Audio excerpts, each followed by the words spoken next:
culturiștii. Mulți apăreau, vedeau, plecau ca turiștii. Unii încercau, bălăneau, sugeau toți muiștii. Dar am zis pânzele sus ca o expoziție de pictură. Am luat fix cuvânt, sufix, prepoziție, ce mixtură. Le-am scris, le-am trecut prin doi plămâni și o gură. Și-am piept cu mulțimea dură și acum mulțimea urlă. N-am frâne bătrâne, n-o să mă opresc vreodată. Iată cum pun rap-ul pe hartă, toată treaba de-i reputată. Căci cu ce de ce a început rap-ul dacă ar fi odată. Și dacă ar fi odată, ar fi odată ca niciodată, tată. Stai hip-hop bine făcut, Arnold în tinerețe. Minții stai fotbaliștii, fratele meu am tras din greu precum culturiștii. Da, nu mă poți opri, nu mă poți stopa. N-ai cum acum, asta-i treaba mea. Merg pe calea mea oricât o simt de grea. Deja nu mă mai joc, nu mai e timp nici loc, nu am buton de stop, nu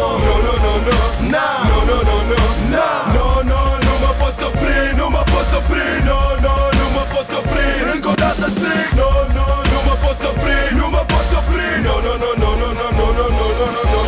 În 97 au râs că le-am zis că-mi fac formație, dar am ținut-o cu tupeu de mic cu sânge în instalație. A fost greu, crescut de capul meu ca o malformație. Acum-i văd pe ei cu fețe lungi ca la echitație. Băiatul care mergea în studio cu banii de alocație, acum produce în studio, face banii din creație.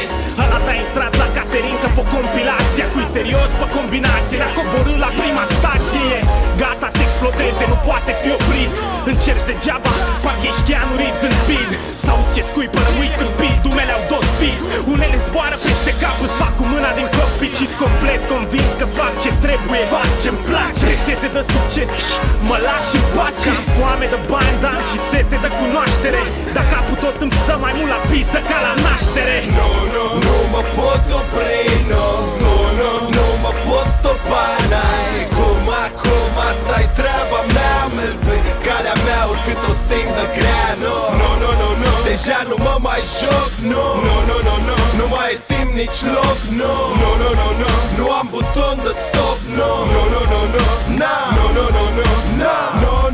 mă poți opri, nu mă poți opri, nu mă poți opri. Încă o dată zic, nu mă poți opri, nu mă poți opri,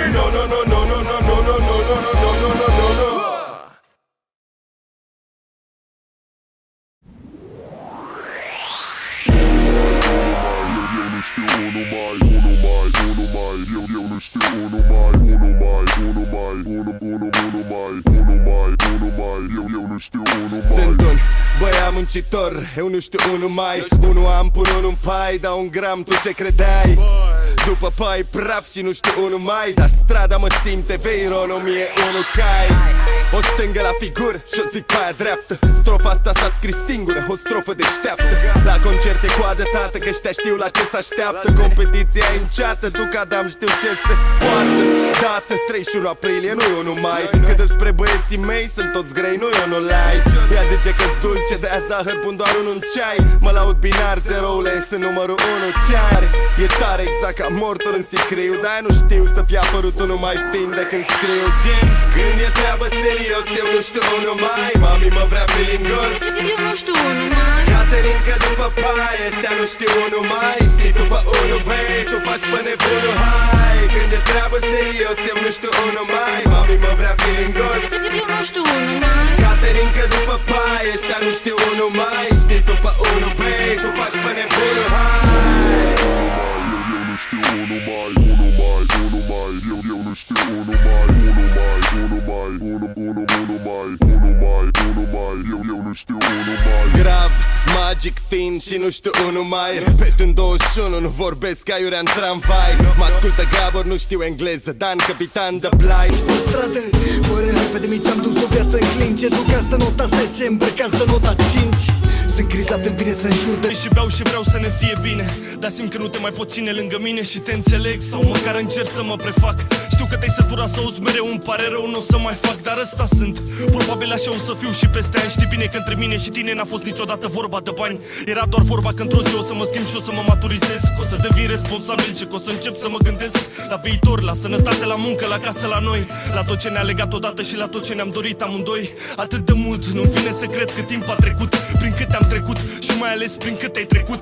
De când ne-am cunoscut mă întreb de ce destinul a decis să ne întâlnim și apoi ne ucis fiecare vis făcându-ne să suferim. De ce încă ne mai iubim? De ce mai spun ce spun acum și la ce bun? Când lasă în urmă numai scrum și fum și tu pleci pe alt drum. De ce n-am reușit să fiu ce mi-am dorit de mic să fiu? De ce n-avem un fiu?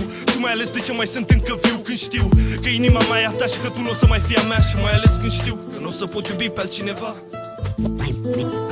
Mi-a ajuns să te privesc ca să simt cât mi ești. Mi-a ajuns să te privesc ca să simt cât mi ești drag. Ia ascultă, da, ce fi trebuie în ție fata asta? Mi-a ajuns să te privesc ca să simt cât mi ești drag. Ia ascultă, da, ce fi trebuie în ție fata asta? Aș vrea ca cineva să mă bage mormânt, Doamne, dă-mi pământ, dar promite-mi că nu o să o mai văd niciodată plângând. Promite-mi că mă vei lăsa să o văd chiar dacă ea nu o să mă vadă. Și fă-o, Doamne, te rog să mai zâmbească încă o dată. Mai dă-i o șansă, eu mi le-am risipit pe toate. Mai dă-i o viață, speranțe și mie să-mi dai moarte. I-am zilele blestemate și îngroapă-mi trupul adânc. Nu mă lăsa să plâng, ci dă măcar 3 motive să râd. Și te rog, Doamne, foarte mult să mă mai lași din când în când, să-i mai ascult fumând pe frații Gonzales, cântând că sunt singura mea alinare atunci când inima mă doare și mă ustură limba de la atâtea cuvinte amare și vorbe goale pe care le spun fără să mă gândesc, că mă grăbesc și caut să las ceva cât timp mai trăiesc. Fiecare vers pe care îl spun acum îl spun direct, la fel ca fiecare pas pe care îl fac atunci când merg singur. Sunt sigur că așa mi-a fost scris. Mi-aș da toată familia la schimb pentru împlinirea unui vis. E trist și tu ești trist dacă mă asculți pe mine. Copile, fă ceva să-ți fie măcar ție mai bine și nu-ți fă griji dacă vei pierde tot ce a adunat o viață. Îți las un ochi de vești lângă poeții morți, dar încă în viață învață să nu-ți păstrezi sufletul în gheață. Ieși în față, căci la sfârșit e doar un cimitir și multă ceață. Mi-a ajuns să te privesc.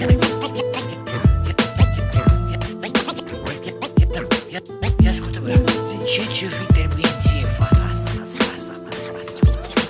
Cât mi ești drag. Cât mi ești drag. Cât mi ești drag.